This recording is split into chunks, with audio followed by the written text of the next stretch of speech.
All right, and welcome to Everyone's a Critic. I'm your host, Johnny Gill, with my co-host, Sean Ellis. Sean, say what's up to the people. What's up, everybody? All right, episode 279. Regular season is done. We are now set for the playoffs. It was an interesting night. Yeah. Interesting night. Not a great night for our picks, but again, guys, I just want to say that I want to get my picks right, but we're happy for you guys. Whoever wins, we not tripping. Yeah. We're not tripping. So Upset Wednesday. Upset Wednesday for sure. Let's go ahead and recap. Who's Your Daddy got the win? 84. Actually, I'm sorry. Excuse me. Last Ride got the win. 84-73 over Who's Your Daddy in overtime. Shocking 11-point. Upset of the year. Upset of the year. Shocking 11-point scoring output. Yeah. That usually doesn't happen. 11 points in overtime. That's a lot of points for overtime. Bullets got the win over Lightwork. 91-83. Another quote-unquote upset.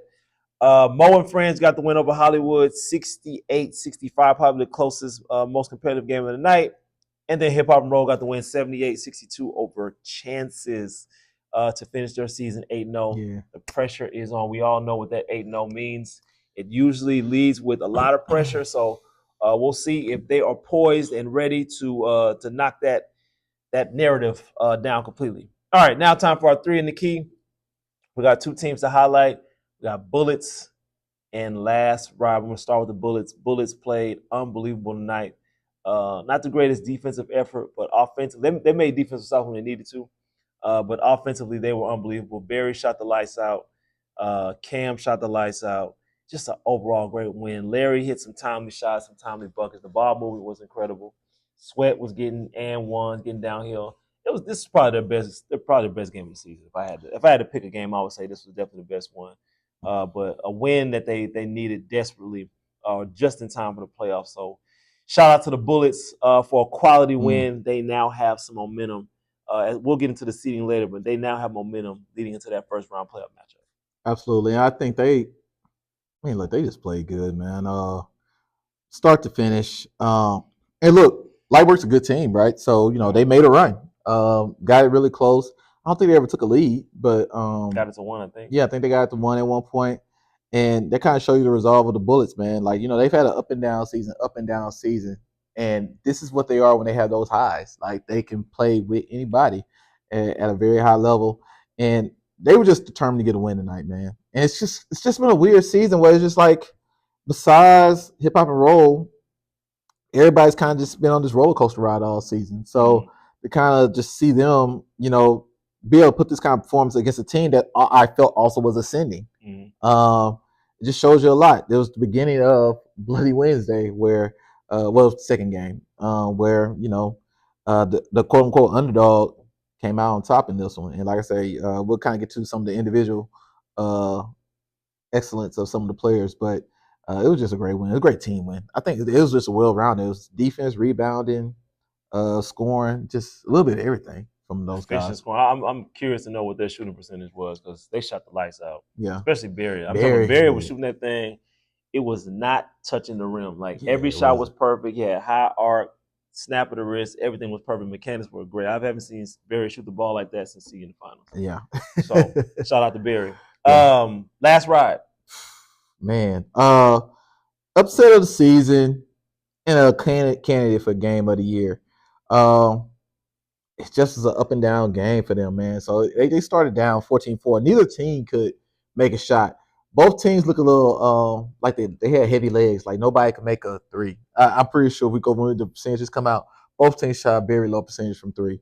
Obviously, Who's Your Dad's a better shooting team, so they should end up shooting probably a little bit better than they did. But y'all didn't put any money on that because you're looking at last week, both teams scored over 100 points. We would have never thought the game would have been like that going into overtime. No, man. Like, neither team could score. And then all of a sudden, Swanee started making some plays, scoring on the inside, outside, just being a real rounded player. And then Nate, like I said, Nate been feeling good lately, man, because, like I said, he come off a 40-point performance last week, and I'm pretty sure he put up close to 30 tonight. So, and I think he knew because, they had that leading scorer out there that he had to be the top dog when it came to scoring the ball. And he's more than happy to do it too. Yeah, and he's more than happy to do it. And Josh did Josh things. Effective shots, blocked shots, rebounded, He's just a menace in the paint, man, and it makes it very difficult for teams to finish because like Hoosier Dash usually shoots the ball well, but today like they didn't shoot their regular good shooting, had a regular good shooting that they usually do, and so they had to get downhill and get to the basket. And Josh just affects shots down there. If he's not blocking it, he's making you change your shot. So, I mean, it was just an excellent game. And then the play of the game, man, 5-point game, and Hoosier Dad swings the ball, they get a three. Hoosier Dad throws the ball in and turns it over. They had a couple of brain farts. Like I just don't think they were locked in today. Because they did some very uncharacteristic. It was one time too. Bradley George dribbled up the sideline, got caught in the corner, had to pick his dribble up and call a timeout. They just didn't seem locked in and focused, man. And even at the end, like after they turn the ball over, they don't do a good job getting back. Last Ride finally scores and ties the game up, and they have an opportunity to probably call timeout and advance the ball. And they just throw it in, and then they don't call timeout. J.R. Smith moment. Yeah, and just don't even get a good look. So it just they just seem to be in outer space, and Last Ride took full advantage of it and ended up getting the upset of the season. So this is a hell of a game, man. And shout out to the whole team, Swanee, Verge, everybody.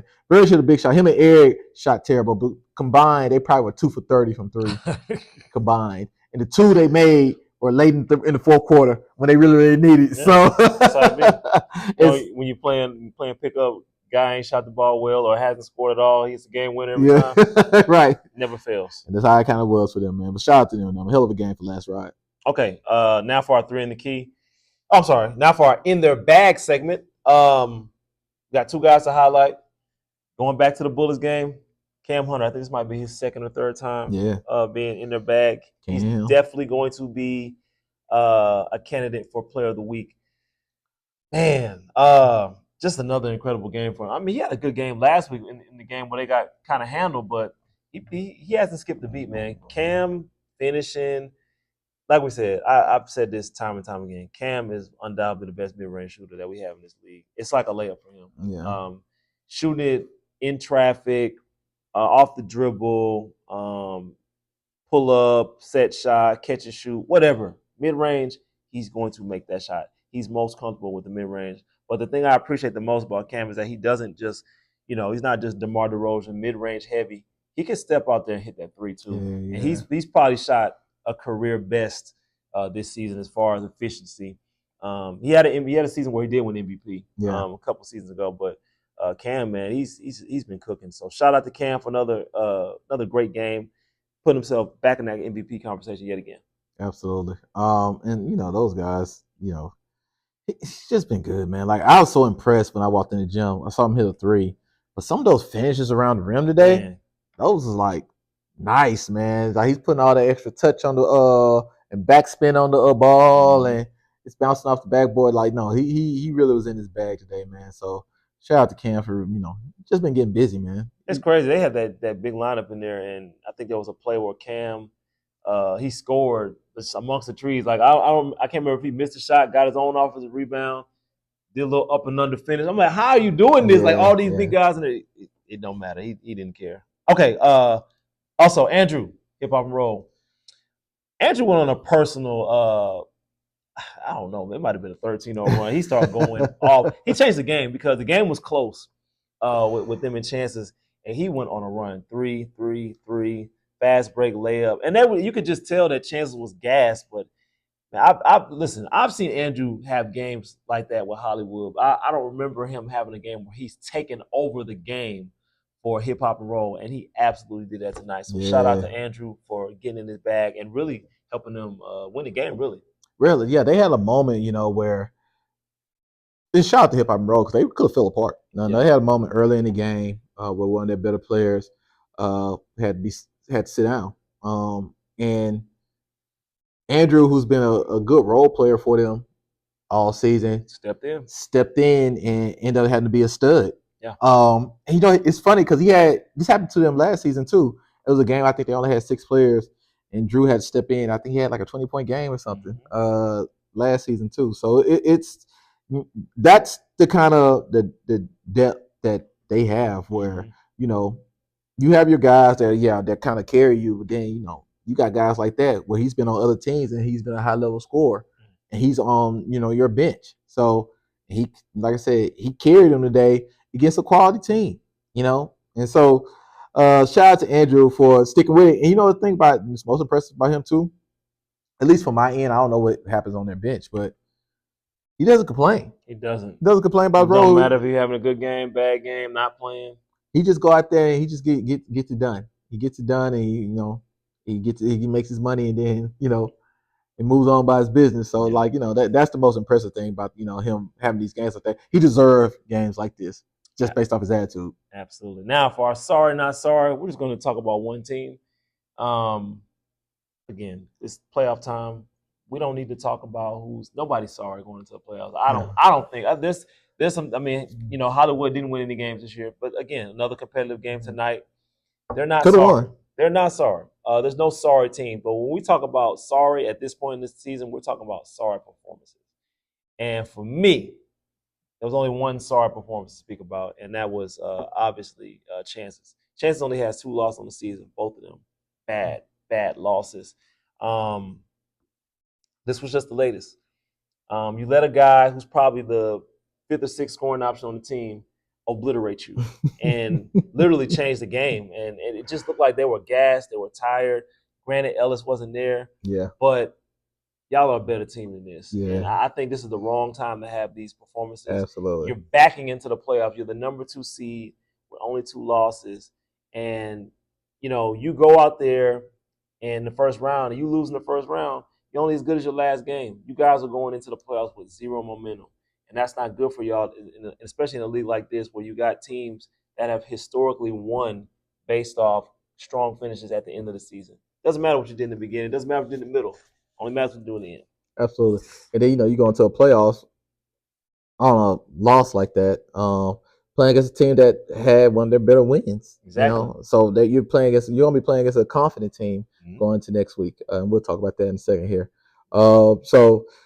Yeah, it's just the timing's bad. You can't be, and I tell people this all the time, you can't be selectively competitive. You can't turn it on when you feel like you want to turn it on. You have to kind of have that rage, that mythical thing going on. And we'll talk about a guy later on, Canelo Alvarez, where I just kind of that I had a tiger. That you want to be there and you want to win and you want to dominate at all times. And I just kind of didn't see that sometimes. They get into these kind of it's weird because I think they did do that last week. Mm-hmm. You know what I'm saying? I think they were put in a bad situation last week. They figured it out and showed that grit, that gut to be a champion. And this week it just wasn't there. So I was looking around too. Yeah. I didn't see anybody. That was like, come on, guys. There were moments in the game where, they were winning. Yeah. Classic front running. Yeah. They were winning. Things were going bad for hip hop. But once they started going on that run, I'm looking around like, is anybody going to call timeout? Is anybody going to settle everybody down? No, nobody. Yeah, it's just that kind of selectively being competitive. And, at the end of the day, it doesn't work like that for champions. Most good teams to great teams, either they play really well all the time, at least they play at an 80% all the time, or, like I said, they take from playing like a 75 to 80% and they play at a 90.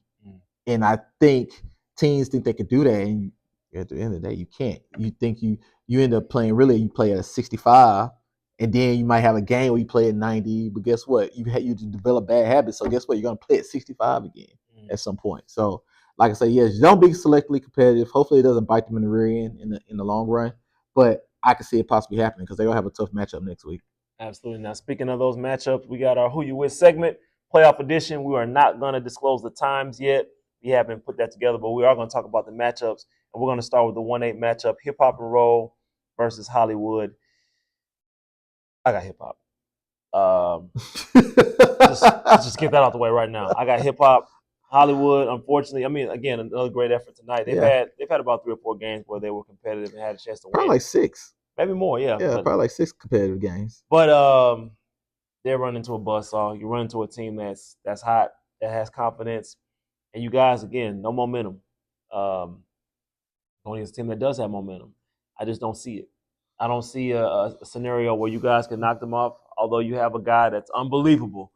And he probably will be unbelievable again. I got hip hop. I say they win by 10. I know it's a playoff game, but I think they're going to win by 10. I'll say they win 95-85. I mean, hip hop's on a roll. No pun intended. I didn't even see that. That's nice. And I think they're just going to, they're going to do what they need to do. They've been here, done that. They've been a part of some terrible, exasperating losses in the playoffs, and they've also won the big one before. So I think they understand that every game is important. So I don't think they're going to come to this situation and have a bad game, against a wounded team. With that being said, I actually think the confidence is up for, Hollywood. After they couldn't play any worse than getting beat by 50. They couldn't play any worse. And that they kind of came out there with the attitude today. And they sense of urgency. With a little sense of urgency, lost by 3, and had the opportunity to win. And so I think they have a little confidence going into next. To what that point, they even told me, like, hey, we'll be the first team in history to go 0-8 in the regular season and get to the championship. Boy. Y'all do that? And listen, I'm not rooting against you. That's something. You talk about history. That's never been done. Yeah. I don't think that's ever been done in any league. Not just Ultimate Hoops. I don't think any league's done that. No, but you know what? Real quick, story time. Okay, so it's never been done, but we did a team I played with in the Gus League. There was a team that won a game by forfeit because the other team didn't show up. Oh, man. So they technically didn't win any regular season games. They won a playoff game. And then they went to the playoffs, and then the guy that showed up, remember I told you about that guy? They had that gunner. Oh, yeah, you did. They had won no games. They won a forfeit game. They hadn't won a game where they actually played. And then the guy that they recruited to play their one regular season, because if you play one regular season game, you're eligible. He starts coming in the playoffs. He started going off 40, 50. And then they beat us in the championship. He had like 30. It was an ugly 30 though. Yeah. He shot about 45. Oh God. It was terrible. Yeah. But they had the middle school rims. It was ugly. Yeah. So actually I have seen that done. So you guys not too far off. Yeah. What you got, Sean? What you got for free score? But yeah, hip hop 79-72. Playoffs. I like it. Yeah. 4-5 matchup. We got Mo and Friends versus Last Ride. This is 4-5 matchup. Always been good. Now you know what? I'm gonna go Last Ride. I know I always pick against Mo and Friends, even though they've had a great season. The reason why I'm gonna say Last Ride because I didn't think Mo and Friends was gonna draw them. Now, if Mo and Friends would have got the Bullets or Light Work, I might have went ahead and went with Mo and Friends. But Last Ride is they're hot. They're peaking at the right time. They went from a team that didn't have any wins to now all of a sudden they're 3-5. They've won 3 of their last 4, I think, if I'm not mistaken. Mm-hmm. And they're rolling. They got a guy just like y'all got a guy. Y'all got that guy. They got 2 guys. They got Nate and they got Jaden Ross. Yeah. So I think Mitch is going to have somebody come along with him, and I'm not sure if they have that guy. And if they do have that guy, I don't know if he's equipped to deal with that defense that that Last Ride has. They have quite a few guys that's candidates for first team all defense. Mainly Videx. Videx is unbelievable. Yeah, he might be defensive player of the year. Yeah. He's in the conversation. So I'm gonna go Last Ride. I'm gonna say it's a close one. I'm gonna say 77-75. Yeah, I think it's gonna be real low scoring. Actually, I think this is gonna be in the 60s. Okay, I'm not mad at that either. And it really just come down to can Mitch make enough plays. But here's the thing: Last Ride, I think, is better prepared to deal with that this time than they were last time. This is why I probably give them the slight edge as well, even though it's kind of hard to pick against. Yeah, but they beat Last Ride last time. They did. But also they beat them when Mitch was wearing pants. Mitch, stop wearing shorts, man. Since you switched over to shorts, your numbers have dropped. Go back to the pants, man. Trust me. I think if you go back to the pants, you go back 35 plus. Yeah. You need to show them like the Mitch with pants on like Mello with a hoodie. Yeah. With hoodie Mello. Unbelievable. It's completely different. Yeah, but no, like I it really come down to him. I think it really come down to him. And look, they don't have to stop him. If they can contain them to 18 to 20 points, I think Last Ride wins, which they probably will because I said the game's gonna be in the 60s. So I'm gonna go Last Ride as well. 68-65. Okay. 3-6 matchup. Who's your daddy versus Light Work? I mean, Light Work, you guys, you've had an up and down season, man. Y'all can be Hoochie Daddy. And clearly they cannot beat them. I don't know what it is. I don't know if it's mental or what. Who's your daddy's not worried about Light Work. At this point, they're not worried about it. They're like, it's kind of like the New York Knicks when they were playing Toronto in the playoffs every year. Yeah. And I remember Kurt Thomas was like, it's not a robbery. We always beat them. And I think the Raptors actually won that series in 5 games. But I'm gonna go Who's Your Daddy. I think Who's Your Daddy just got the number, man. I don't think I don't think they're worried about it. I think it's a mental thing at this point. I got Who's Your Daddy winning. I'll say it's close though, 87-82. Lightwork need all their guys. If Lightwork has all their guys, I mean, can Who's Your Daddy beat them 5 times in a row, 4 times in a row? I think it'll be 5. 5 in a row. Because they beat them 3 in this season. Yeah. It'll be 5. Yeah, I mean, can they beat them 5 times in a row? Because they really can't beat them at that point. This is basically saying we can't beat them. Yeah. I just need to see it. I can't definitively say that y'all can beat them. Like I haven't seen it. Yeah. And Who's Your Dad's probably looking at it like, and these were y'all champs at one point, right? Because like they can't beat us, right? So like it's I really shouldn't make decisions with faith a lot of times. They're not gonna mess up my record. Who's Your Daddy, man? But Who's Your Daddy played a really bad game day, and they just seem kind of checked out today. So I'm a go Light Work here. 76-75. 1 point game. I remember you were saying that you need to see it too, because I know, man. I think the last time you were right. You said, "Yeah, I don't think y'all can beat them," and they didn't. Yeah, I mean, hey, okay. Last one. We got our 2-7 matchup: Chances versus the Bullets. Again, we talked about Chances being on the wrong side of history right now. You look at their record; you're like 62, great season, but those 2 losses, and then you lose week 8 in an embarrassing fashion tonight. It's a little alarming for me. Mm-hmm. I'm going to pick Chances just because I know Sweat doesn't like me picking the Bullets. So, Sweat, I'm going to grant you your wish, and hopefully Chances doesn't burn me. I'm going to say Chances gets the win in a shootout. I'm going to say high scoring, 97-94.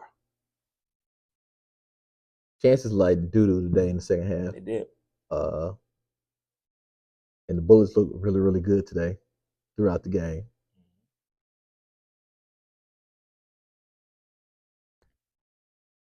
I mean, Chances looked a lot better last year. It's just like I'm gonna take the grittier team.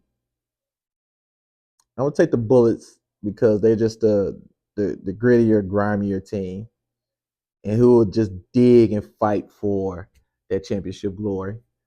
They've been needing it for how many seasons now? The Bulls probably played more seasons than anybody. No, they have for sure. I'm pretty sure because they probably only missed maybe 1 or 2 in the last 7 years.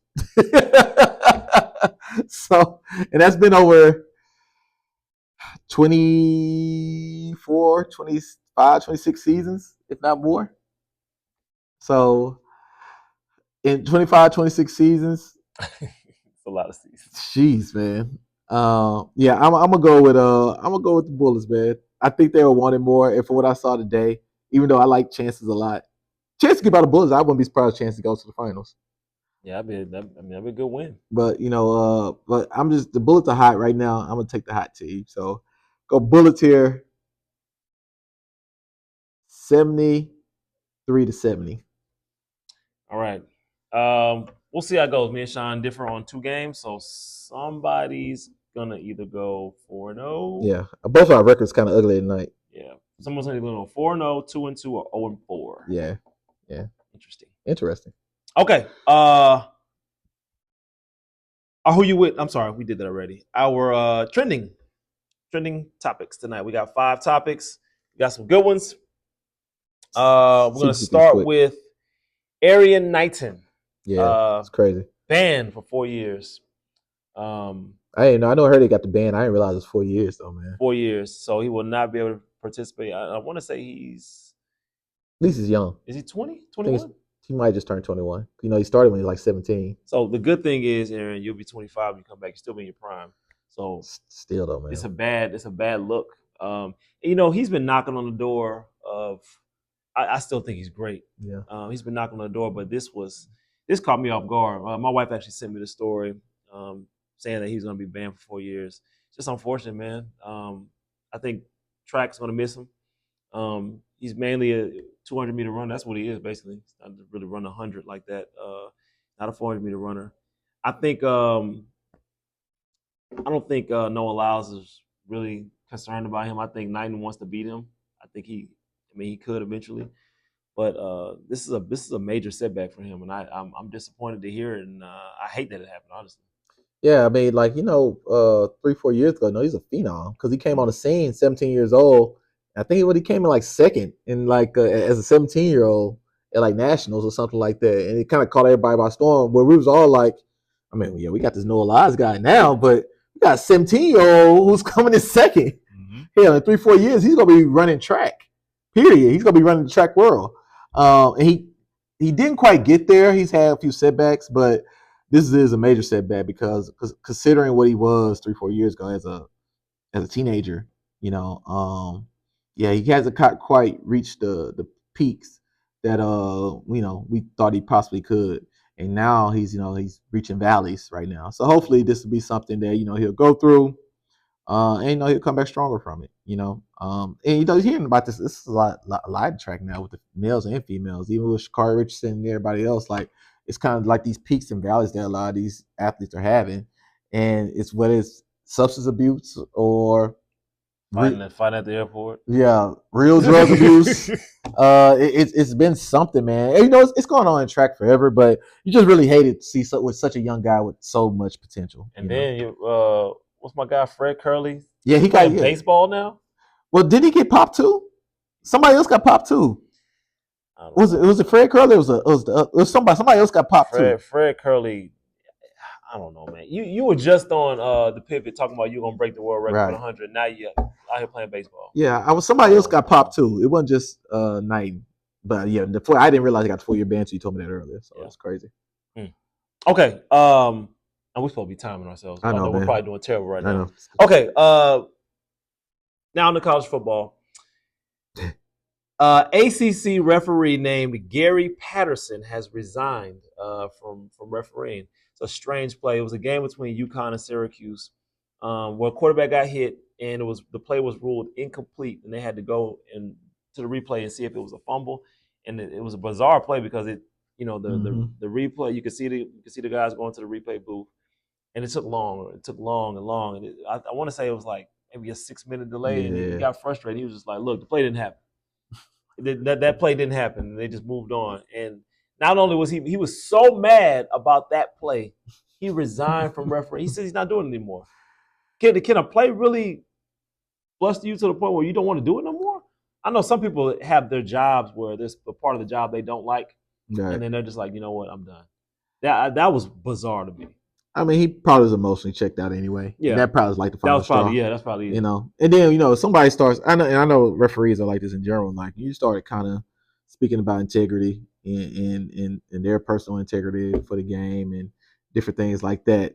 I mean, how old is he? Do you have his age on there? I'd have to look it up. Yeah. If I had to guess, I'd probably say he's probably in his 50s. Yeah, if he's an older ref, and with all these new rules and technology and stuff too, he probably just like, yeah. You see that with a lot of older coaches now. A lot of them are getting out of there because they just can't do all the changes. He's a veteran too. Like he had assignments for the whole year. Yeah, for just ACC games, and he said he's done. Yeah, obviously he must be doing okay. He must have been feeling that way for a while. Yeah, and I'm sure he's getting paid handsomely. Yeah, good for him. Okay, Now, Canelo and Crawford. Me and Sean have talked about this topic quite a few times, and you guys know where I stood. I said that Terrence Crawford would dominate, he would win, and I was right. Like I figured, like I said, Canelo is a good boxer. He's solid, like Teddy Atlas said. He called him solid. That's a backhanded compliment. Yeah, it's very much so. I just thought it was a bad matchup for him. I've never seen Canelo beat anybody that's really, really skilled. And you picked Terrence Crawford of all people. He's probably thinking like he's a little guy, I'm gonna hurt him. You tried, but Terrence Crawford is like that. Like he's really, really like that. He's different. We should have known that this is how this was gonna go after the way he handled Earl Spence. He handled Earl Spence. Earl Spence has not been back since. He hasn't. So Canelo, and to be honest with you, Canelo, it looked like he was at peace with it. Like he's cool. Like they were taking pictures. He afterwards he cheering the crowd on. He got his money. Yeah, he got $100 million off of that, probably more. Yeah. Canelo not tripping, man. Cash cow. He's been doing this. He's still a legend. But I think this cemented Terrence Crawford. All the doubters, all the haters that have been hating on my boy, you got to shut up now. That's it. There's no more else y'all can say. So I'm good. No, I think I was one. I wanted Terrence Crawford to win. You did, but I thought that Canelo was gonna win. I just thought that just the size. I mean, at the end of the day, going up in weight. People keep talking about he's going up in 2 weight classes. He really went up 3 weight classes because he only had one fight at 154. Yeah. So realistically, he went up 3 weight classes. Going up 3 weight classes against a guy as good as Canelo, I just felt like that was just asking a lot. And maybe I underestimated how great. I knew Terrence was like. I've known Terrence was like that for about 11 years now. When he beat Gamboa, that let me know, right? That's when I became a fan. That's when I was like, because and Gamboa was undefeated at the time. Yep. And I was just like, man, like this dude here knocked him out. This dude here a little different. I mean, I remember thinking that. It kind of reminded me when like Bernard Hopkins beat Philly Strandad. It just made me think like, oh no, this dude really different. Like it's not, because it was the skillful way and it was the way he processed stuff. Was able to think his way through the fight. What I was really impressed with. The physical stuff, but he's literally taking stuff round by round and making decisions based on what he saw round by round. And so that was why I was always so impressed with him. So, my thought was, Canelo doesn't get as much credit for being as skilled as he is. Canelo's actually really skilled. He's just a little slow-footed. Yeah. It just is what it is. But he's actually really skilled. He's a good defensive fighter. He boxes well. He's a great counterpuncher. But what I saw, the main difference was this was a career-defining fight for Terrence Crawford. He knew that too. And he knew it. Just like the Errol Spence fight was for him as well. And Canelo kind of looked like, because here's the thing. I saw Canelo go out there and have a boxing match with Terrence Crawford, which, he can't win. I never really saw Canelo put the pressure on Terrence Crawford. Like that sense of urgency was that sense of urgency wasn't there, to the point where, like you said, at the end of the fight, he's cheering him up, he's smiling, taking pictures with him, like, I'm just happy to be here fighting a great fighter. What? Right. I know Mexico had to be like pissed. Yeah, let's call it what it is. You made your money. Yeah. You know what I'm saying? You're at peace. Your legacies are cemented. It wasn't a lose-lose for you. It was a win-win for you, honestly. And let's call it like it is too. That scorecard, unbelievable. So that lets me know if the fight was closer, y'all were gonna screw Terrence Crawford. Yeah. There's no way that was a 7-5 fight. No way. 9-3 at worst. Yeah. He dominated from start to finish. This was shades of CJ Ross, who has not been boxing ever since. She said Canelo won the fight. Oh, she said it was a draw. Yeah. She hasn't judged the fight since. And she shouldn't judge a fight ever again. Yeah. That was an all-time robbery. I think most people had it 10-2? 10-2, yeah. The other two judges had a 10-2 and you had a draw. You don't deserve to ever come back. Yeah. No. So them judges, did you see the scorecard? I think it was like 115, 113, like all three. No, two. On two of them. One of them had it. Two of them had a 7-5, and the other one had an 8-4. 8-4, yeah. So 116, 112, yeah. So the 8-4 one, I can kind of respect it. It's still a little crazy, but the 7-5, y'all already had your mind made up. If it's close, I mean, if Terrence Crawford handles him, 7-5. Yeah. If it's close, we're gonna give it to Canelo. And like I said, I kind of can understand it from. Like, I just even thinking about going back. I could see it from Canelo's standpoint too. It's like if Canelo beats Terrence Crawford, people are gonna say like, "Well, he was too small. You were supposed to beat him." Yeah. You know what I'm saying? But so it just probably like you said, it was just a lose and win for him. He wasn't gonna get the credit for beating him that he probably should get because Terrence Crawford is amazing. Wasn't gonna get the blame either. But he wasn't gonna get the right. You know, he's kind of just like, hell, let me take my $100 million. And be good. But anyways, paid. Yeah. That's what I'm saying. Like, if I knew I'm getting $100 million, how hard is it to get up and like train to be a fighter and get punched in the face? He already paid. And you already paid. He already makes the most in boxing. And you putting another $100 million on top of that? Yeah. Yeah, it's just probably hard to get up for stuff, man. It just is what it is. Which is crazy. Thinking about it now, because back then Floyd was getting like $200 million. Yeah, I know. Anyway, okay, moving on. Dame versus Cam. Everybody. Damn, you tripping. This has been going on. Cam has literally been taking shots at him just about 2 or 3 times a week. Yeah, recently. The latest thing has been, how he treats his family. Some of the things he did with management. It's been bad, and Cam's not letting up. Dame is going more personal. Cam, offered him, gave him a business opportunity, but again, Dame feels like no matter what, his main thing is he wants to be in charge. He wants to be the boss. Yeah. That's his whole thing. He wants to have ownership instead of being a worker, which I kind of understand, but he doesn't want anybody to tell him what to do. Right. And he's just that guy. He wants to be in charge. So listen, Dame, you went about it wrong. You mismanaged your money. Yeah. I don't know how much money you have right now. Me personally, I'm worried about you. Financially, I don't know what your money look like. Yeah. As far as I know, we might have the same amount of money. As far as I know. But Cam's petty. King petty. Yeah, man.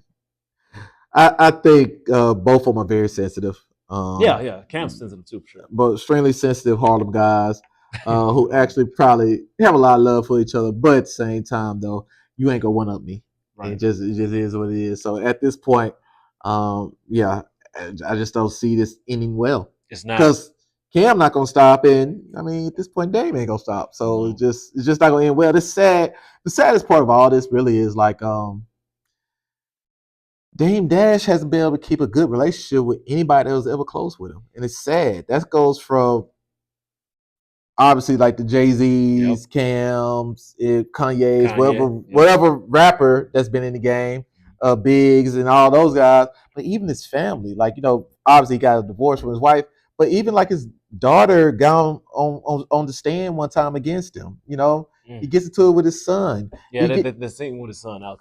Yeah, you know what I'm saying? Like, he's got into it with his brothers. You know what I'm saying? What he said, very rude and disrespectful thing to his brothers. Like, at some point, I get you, Dash. You're the man, you the boss, all this stuff. But at some point, it gotta be you just a little bit. He ain't trying to hear that. And I think that's part of the problem. Like, at the end of the day, when you have issues with people, it's one thing when you have issues with one person. But when you have issues with everybody that you're kind of in contact with, it's kind of at some point, it kind of got to be you a little bit. Yeah. And I'm not there. I don't deal with none of these people. I don't know none of these people. But, I mean, everybody couldn't have done you wrong without you doing something to them as well. Right.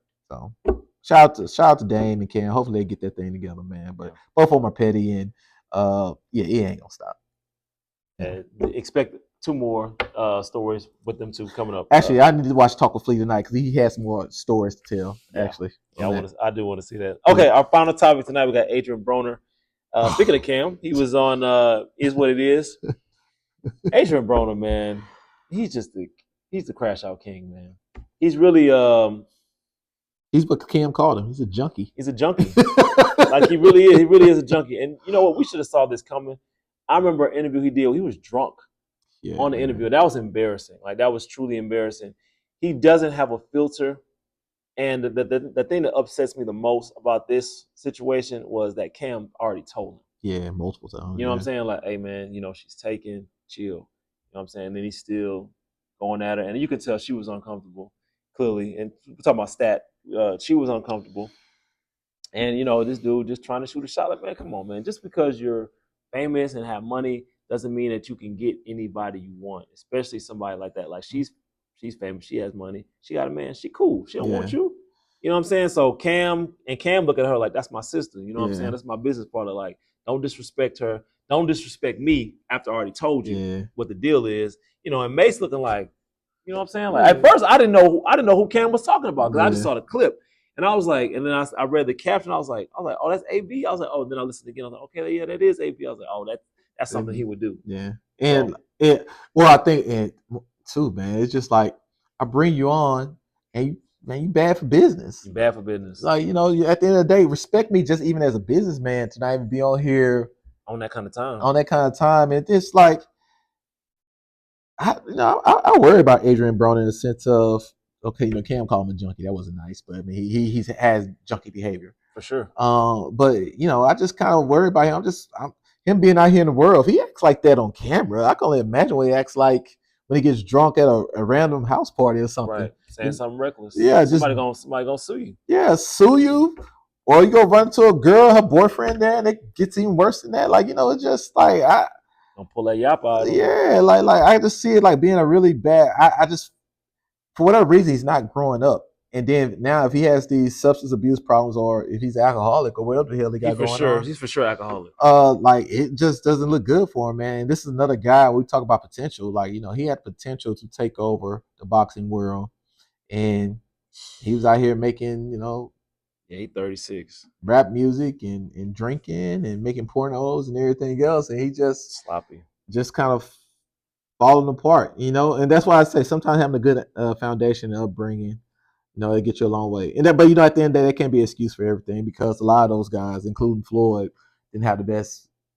foundation and upbringing. He's found a way not to. And granted, Floyd has had some issues too as well. He got 1, 2, 3, 4, 5 kids. All his kids got his last name. Yeah. I mean, but he's sloppy though. Man. Yeah, he just, you know. And my thing too is like, why are you so thirsty over stat like that? Over girls in general. Like you ain't never seen a female before. Yeah, like it was weird. Like it was just like, dude, like, I mean, she's a nice looking girl, but like, you know, I can go out in Houston and find women that look like her all the time. Easily. Yeah. That's what I'm saying. He act like he ain't never, you know what I'm saying, like been nowhere. Yeah, it was just like, I'm like, bro, you been on the scene. Yeah, so it's like, so it's just kind of like, why are you so thirsty for women like that? Unless he, you know, in such a bad place right now, but he ain't. You know, I don't know. But anyways, that was weird. It was just a weird situation. I hope Adrian Brody gets the help he needs, and Pastor May said he's gonna pray for him. Yeah, so we'll see. Pastor May. All right, episode 279 of the books. We got playoffs coming up. Our next podcast will be recapping the semifinals and knowing who's going to be in the finals. Yeah. And then before we go on break, we're going to have episode 281 talking about our summer 2025 champion here at Cypress. Looking forward to it. Again, I don't know who the hell is going to win. Yeah. I have no idea. Like I said, we got 8 good teams in there. After what I saw tonight, anything can happen. Yeah. Absolutely. Live from Cypress, I'm Johnny Gill. Sean Ellis. We out of here.